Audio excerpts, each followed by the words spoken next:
Europe just revealed a stark truth. Europe is trying every way to sabotage and restrain US President Donald Trump's plan to end the conflict. Why are those who always advocate protecting Ukraine now so afraid of peace? Is Brussels' real goal not to save Ukraine, but to prolong the war to weaken Russia to its last breath, regardless of the cost? The atmosphere in European capitals right now can be summed up in one word. A senior European military official had to admit the rumor that right now is too fast and too dangerous. That's so fast that both Ukraine and Western allies can. They fully understand that persuading US President Donald Trump to change his mind now is an impossible task. Therefore, Europe's tactics have changed 180 degrees. Instead of dialogue, they switched to sabotage mode. The current goal sounds very cruel, not to negotiate for better peace with Kiev, but to insert terms that Russia will certainly reject. Doing so, negotiations will collapse, war will continue, and Mr. Trump's plan will fail. Immediately, analysts saw movement from the power trio. UK Prime Minister Keir Starmer, French President Macron, and German Czech, they hastily dragged Mr. Zelensky in to jointly reject key elements in the US plan. The most surprising here is Germany. From a country always showing caution, Berlin suddenly transformed into the most aggressive at hand, leading the drafting of a 24-point counterplan to replace the American one. Additionally, the new Iron Lady of EU diplomacy, Ms. Kozakalash, bluntly outlined a roadmap with only 2 points: weaken Russia and support Ukraine. There are absolutely no words like negotiation or compromise in addition. So what is Europe trying to amend that makes the US so furious? There are 4 critical points they're demanding. First is territory. The US has practically accepted that Ukraine must concede on day, but Europe says no, they don't agree to any complete territorial concessions. Second is military. The US wants to limit Ukraine's army to 600,000 to reassure. Europe jumps in and demands the number must be 800,000. Third is the security umbrella. This is the most contentious. They demand Trump commit to protecting Ukraine under NATO Article 5. An attack on one is an attack on all. Something Trump always wants to avoid to not drag the US into world war. And finally, most importantly, money. Touching money touches the heart. There are about 300 billion euros of frozen Russian assets. Mr. Trump's plan is very pragmatic. Need 100 billion for Ukraine. The remaining 200 billion will be capital for a new US-Russia investment mechanism. And hearing this, Germany immediately they want the EU to have the right to use 140 billion of that to fund Ukraine, absolutely refusing to let the US control it or return it to Russia for business. US Vice President Van directly called European leaders opposing Russia delusional fanatics. He believes they're living in a fantasy world where they think pumping more money and weapons will defeat Russia. The US Vice President's message is very clear.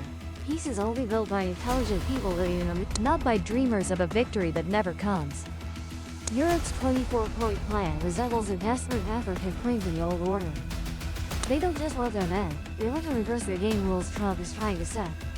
EU leaders, led by Germany, firmly disagree with Ukraine having to completely concede territories to Russia. For them, concession means admitting the failure of international law and, more importantly, the failure of European prestige itself. But observers also ask the reverse question. If not conceding, what does Europe plan to use to push back Russian troops when weapons stockpiles are depleted and Ukrainian soldiers are exhausted? This is the point the US side considers the most. The US wants to limit Ukraine's military strength to 600. This number is sufficient for defense but not enough to create a major offensive threat that worries Russia, a move aimed at reaching an agreement. But Europe opposes this. They want the number to be 800,000 troops. The difference of 200,000 people equivalent to the size of an entire medium-sized. This shows that the EU does not believe in long-term peace with Russia. They want Ukraine to become a heavily armed fortress right next to Russia. Clearly, the EU wants to maintain a tense confrontation situation, not a demilitarized state as Mr. Trump desires. Germany and its allies are demanding that Trump commit to guaranteeing Ukraine's security under Article 5 of the NATO Charter, meaning an attack on Ukraine is equivalent to an attack on the US. You must understand that Europe wants the US to continue being their living shield, while Mr. Trump wants to withdraw that shield. S. Hammer and the other Trump. And it seems Zelensky's endurance has reached its limit. While Europe is still busy drafting documents, President Putin has sent a message that couldn't be clearer. Putin is ready to negotiate with Trump, which is a slap in the face to the EU's efforts to isolate Russia. Putin accepts playing by Trump's rules but with a chilling warning for Ukraine. The Kremlin leader has outlined a dark scenario if Ukraine follows Europe's instigation and refuses to come to the negotiating table. The disaster scenario will repeat in Polkava, in Chassidron, and in all other points. This is no longer an empty threat but a firm promise. Peace according to Mr. Trump's way.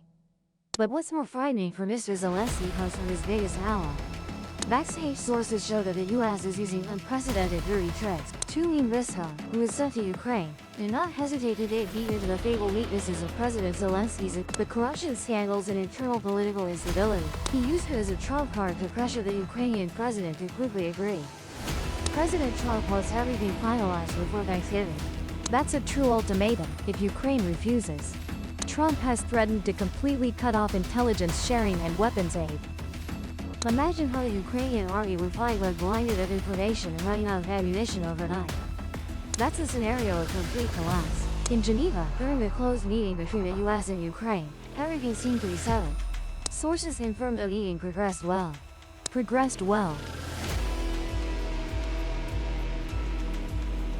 They seem to have accepted the core terms of the US. Of course, to save face for Zelensky, the US agreed to some minor changes, addressing several key concerns, but the framework of President Trump remains intact. Europe wanted to be a spoiler, but in the end they were sidelined. The Ukraine chess game is now only a play between two superpowers, and Ukraine is forced to choose the real winning side of the negotiating table, though the price to pay is extremely high. Why is Donald Trump so eager to close the Ukraine file? Trump needs to extinguish the fire in Europe to free up his hands to turn and face the real dragon, the only enemy that Washington fears, China. Last October, gas supplies from Russia to China decreased by up to 18 times. Russia's sudden timing of this blow is not coincidental. Is Moscow secretly sending signals to Washington? Trump wants to pull Russia out of China's orbit through economic interests. And it seems Putin is considering this price. This is the classic divide and conquer strategy that Trump is But my friends, the focus of the pivot is not just about pulling Russia, but about the US unleashing Japan.